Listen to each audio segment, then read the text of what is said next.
matin. Là, tu sais, le nom du show, marketing le matin. Matin, marketing, on verra ce qui sonne mieux. Fait que J'ai mon merci, café, bonjour. tout est bon. C'est ça, j'ai pas mon café, j'ai déjà vu. Je vais faire un peu comme Tea with Gary Vee, là, avoir une petite tasse, là. Ouais. Fait qu'écoute, merci Alexandre de ton studio d'être avec moi encore ce matin. Écoute, t'es un de mes invités les plus constants. Fait que merci encore d'être ici. J'aime toujours parler de marketing de contenu. Puis écoute, il y a plein de on a déjà traité d'un million de sujets, on dirait, mais puis on a parlé aussi de comment trouver des idées de contenu, mais on a moins parlé de comment améliorer son contenu, parce que je vais t'expliquer peut-être un peu ma perception des choses, puis tu m'expliqueras, tu me diras ce que tu en penses, puis on pourra partir de là.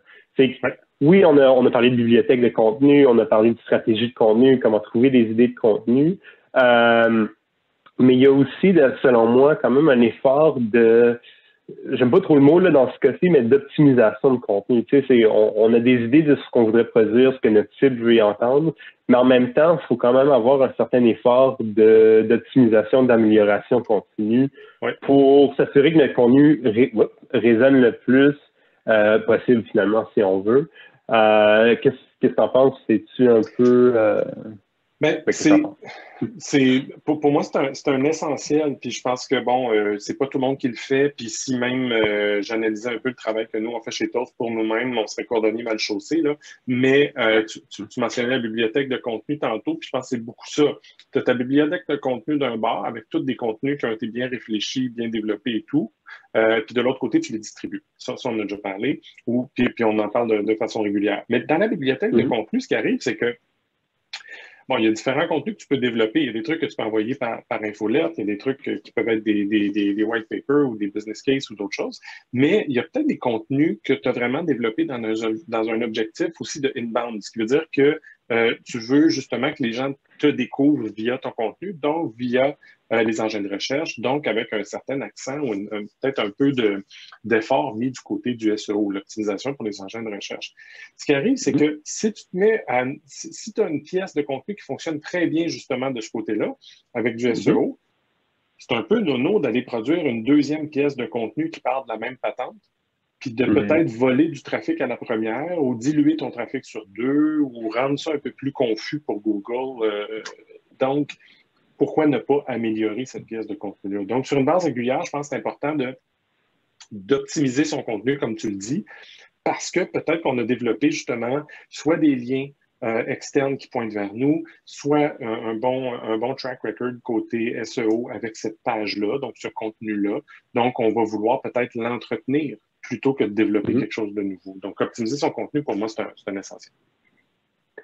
C'est ça, parce qu'en fait, c'est comme tu dis, puis même moi, là, même avec le show, marketing à matin, je commence à avoir quand même beaucoup de vidéos. Et puis, même moi, je commence à regarder dans Facebook fonctionne mieux pour moi. Je commence à regarder dans Facebook les vidéos qui fonctionnent le mieux. J'ai commencé à mettre de l'heure de publicité pour booster un peu les vidéos qui fonctionnent le mieux, etc. Fait que c'est sûr que c'est pas une question d'amélioration, mais c'est une question c'est pas un, puis je sais pas c'est quoi l'expression en français, là, mais le set it and leave it, là, c'est comme tu le crées, puis là, tu passes à autre chose. C'est vraiment de continuer puis d'aller voir constamment qu'est-ce qui fonctionne pour pouvoir faire d'autres choses avec, l'améliorer, le distribuer davantage, etc., etc. Bien, puis il y a plein de façons d'améliorer. Tu viens d'en mentionner quelques-unes, mais puis si j'utilise l'exemple, là, tu parlais par exemple de vidéos qui seraient hébergées sur une plateforme tierce, donc sur un Facebook, un YouTube ou autre. Mais admettons qu'on utilise l'unité la plus simple, le billet de blog sur ton propre site web, là, donc tu as un contrôle complet là-dessus. C'est un billet de blog qui roule bien. Nous, on a un billet de blog là, qu'on a fait il y a je ne sais pas combien d'années sur le contenu pour les détaillants en alimentation. Puis, il y a du trafic qui rentre là-dessus. Mais honnêtement, je n'ai pas été voir, je n'y ai pas touché depuis 4-5 ans. Mais il y a du trafic qui rentre. Je sais et on lit beaucoup chez les Search Engine Land, les CMOs et des compagnies, que quand on fait de la mise à jour de contenu, qu'on l'allonge un peu, qu'on le rafraîchit, ça donne un petit kick au niveau, c'est un signal pour les engins de recherche de dire, ben, il y a quelque chose qui se passe là, ça peut être intéressant. Donc, d'aller relire son contenu, des fois juste en le lisant, on se rend compte que, c'est vrai, ça, c'est plus exactement ça qu'on dit. Ou pire que ça, mon Dieu, on mentionnait Google Plus comme étant une solution pertinente. On va enlever ça, on va faire une mise à jour. Fait qu'on peut faire une mise à jour en justement le relisant, puis tout de suite en voyant des petits trucs qu'on peut ajouter ou enlever. Une autre mise à jour qu'on peut faire, c'est de rajouter un bloc. S'il y a quelque chose vraiment de nouveau qui ne faisait pas partie du contenu qui était là, bien, on rajoute une nouvelle section dans l'article, puis on crée un article un peu plus de fond, un peu plus long sur le sujet. Une autre chose qu'on peut faire pour améliorer puis mettre à jour son contenu, ça vient de CoSchedule. La plateforme CoSchedule, c'est ce qu'ils font sur la plupart de leurs billets de blog. Eux appellent ça des content upgrades. Je ne suis pas trop d'accord avec l'expression, mais l'idée, c'est de dire, OK, je fais un long article sur un sujet X, puis je dis qu'il y a 6 choses à faire. Pourquoi ne pas offrir dans le bas de l'article, laisse-moi ton email, je t'envoie un PDF qui est un checklist que tu peux télécharger. Fait que tu as upgradé ton article, tu l'as mis à jour, tu l'as optimisé en ajoutant, en ne faisant que rendre une partie de l'article téléchargeable sous forme de checklist, sous forme de benchmark, sous forme d'autres choses. Et ça va donc l'améliorer. Puis, on le sait par le temps qu'on a, on a rarement le temps, la première fois qu'on publie un article, de faire toutes ces étapes-là. Donc, c'est pas mauvais d'y retourner, de revenir voir et d'aller voir une fois de temps en temps qu'est-ce qui se passe. Et à ce sujet-là, un autre truc que je n'ai pas testé, mais dont j'ai entendu parler, c'est une plateforme qui s'appelle ou qui traite de, je ne sais pas si c'est le nom de la plateforme, Content Decay. Le Content Decay, je pense que c'est contentdecay.com ou quelque chose, là, ça se trouve assez facilement. C'est qu'il va faire une analyse à travers le Search Console de Google pour voir quelles sont les pages qui ont un trafic organique descendant. Donc, il y avait un bon trafic ou qui est en train de descendre. Puis quand il descend, il pointe les pages, ça, tu devrais aller mettre ça à jour. Ça, tu es dû pour la mise à jour, ça fait assez longtemps, puis là, tu perds du trafic qui est peut-être bon, va la mettre à jour, puis il va remonter par la suite. Fait que Content Decay, entre autres, c'est un enjeu sur lequel il faut garder un œil.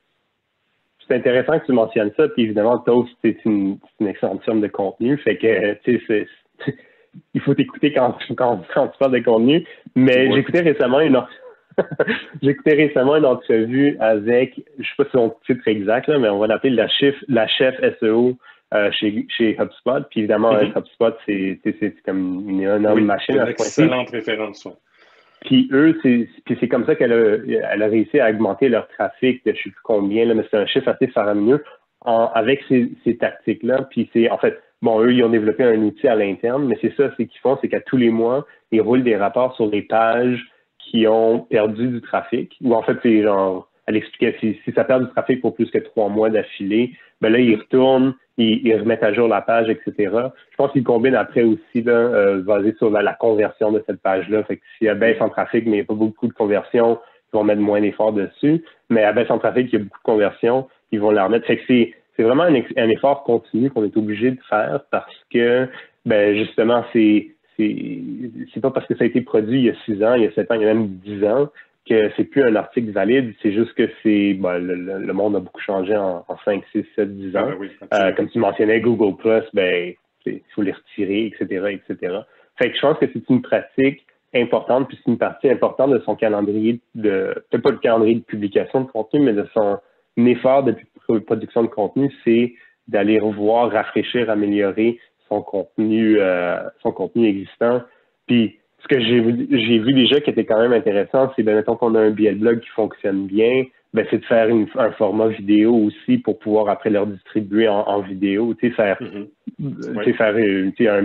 webinaire basé là-dessus ou quoi que ce soit, juste renchérir, rajouter des nouveaux types de contenu autour de ce même sujet-là, juste pour pouvoir aider les lecteurs, les consommateurs à consommer ton contenu sous différents types avec différents types de contenu. Cool. Et puis, est-ce que c'est quelque chose que tu vois qui aide beaucoup les clients en général? Est-ce que c'est, ou pas qui aide beaucoup, mais est-ce que tu vois que c'est quand même une lacune chez les clients, chez les entreprises, pardon, c'est une lacune chez les entreprises. C'est une lacune chez les entreprises. C'est encore un réflexe qui est dur à défaire, même chez nos propres stratèges, nos propres équipes, nos propres éditeurs, chez nous, puis nous-mêmes, puis moi-même aussi. On a le réflexe de vouloir créer un nouveau contenu. Puis on n'a pas le réflexe d'aller voir qu'est-ce qui est là, puis qu'est-ce qu'on pourrait améliorer. Le problème, c'est que beaucoup des contenus vivent sur les médias sociaux, sur les réseaux sociaux. Ce qui veut dire que ces plateformes sociales-là ne nous permettent pas de faire une mise à jour puis que ça revienne en haut. Donc, il faut publier quelque chose de nouveau, à moins d'avoir un drive to web qui mène vers quelque chose qu'on pourrait mettre à jour, une landing page ou d'autres choses. C'est une réflexion qu'il faut développer. Puis je pense que c'est depuis une couple d'années, je pense que Google l'a bien démontré que ça fait partie de leurs signaux forts quand une page forte est mise à jour. Je pense que c'est encore un réflexe à développer chez les équipes de contenu, qu'elles soient à l'interne ou en agence. C'est ça, puis je pense que si je reprends l'exemple de HubSpot, évidemment, puis tu peux faire ça à l'interne ou peut-être avec ton agence, c'est de dédier vraiment quelqu'un à l'analyse de la performance des anciens contenus pour pouvoir, OK, bon, là, il y a une baisse de visites organiques ou est-ce qu'il y a même des façons d'aller voir dans son dans ces plateformes Facebook et LinkedIn et tout ça, voir des contenus qui ont bien fonctionné dans le passé, comment est-ce qu'on peut les redistribuer, que ce soit avec la publicité ou quoi que ce soit. Je pense que ça devient un rôle important quand on est en forte production de contenu, finalement. Tout à fait, tout à fait. Puis on va découvrir qu'on va peut-être aller chercher le même résultat en termes de gain de trafic ou le peu de trafic qu'on aurait eu avec un nouvel article, on va aller le chercher en gain sur un article existant pour beaucoup moins d'efforts. Cool. Fait que si on finit sur un point, pas un point, mais sur un how-to concret, ça serait, l'outil que tu avais mentionné, c'était Marketing DX, c'est ça? Content DX? Marketing DK, regardez ça, ou cette notion, Content DK, pardon, c'est de regarder sur cette notion de page qui, dans le passé, puis peut-être on peut aller voir l'année passée ou l'autre année d'avant, qui générait un grand trafic organique, de regarder où est-ce qu'elles en sont aujourd'hui, puis de se poser la question, est-ce que le sujet est encore pertinent? Si oui, il y a peut-être une mise à jour qui peut être faite. Donc, ça c'est un exemple d'une chose qui est facile à faire, puis qui va peut-être ouvrir les yeux sur certaines réalités ou certains comportements de nos visiteurs ou de nos leads qu'on n'avait pas constatés avant. Cool. Merci, Alexandre. Merci. C'est toujours un plaisir. C'est super bon conseil comme d'habitude. Et puis, à la prochaine, tout le monde. Merci. Good. Bon matin.